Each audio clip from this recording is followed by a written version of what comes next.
Matapos ang mahabang panahon ng kontrobersya, naglabas na rin ng pahayag si Sara Labati tungkol sa pag-file ng kampo ni Annabel Rama at anak nitong si Richard Gutierrez para sa custody ng mga anak nila.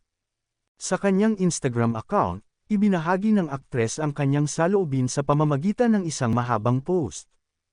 Una niyang binanggit ang pagiging masaya niya sa pagbabalik ng kanyang pamilya sa Pilipinas matapos ang mahabang panahon ng paghihiwalay.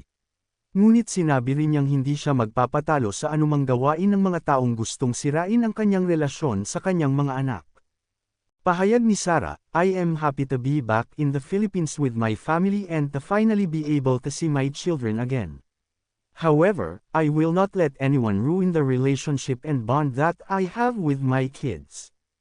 Sa kanyang post, binanggit rin ni Sara na hindi siya natatakot sa anumang legal na aksyon na gagawin ng kampo ni Annabel at Richard dahil alam niyang walang batayan ang kanilang pag-file ng kaso.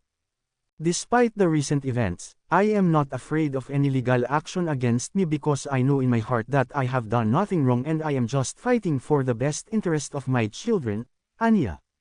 Dagdag pa niya, "I have always been a hands-on mom and I will do everything in my power to protect my children from any harm or negativity." Sa huli, nagpakalma rin si Sara sa kanyang mga taga-suporta at nagpasalamat sa kanilang walang sawang suporta sa kanya at sa kanyang pamilya. Sa kasalukuyan, patuloy pa rin ang pag-uusap ng dalawang panig tungkol sa custody ng kanilang mga anak. Ngunit sa pahayag ni Sara, ipinapakita niyang handang harapin ang anumang hamon para sa kapakanan ng kanyang mga anak. Sa kabila ng mga nangyayari, sana ay maging maayos at mapayapa ang pagpapasya at pag-uusap ng dalawang panig para sa ikabubuti ng kanilang mga anak. Sa huli, ang kapakanan at kaligayahan ng mga bata ang dapat na maging prioridad sa anumang sitwasyon.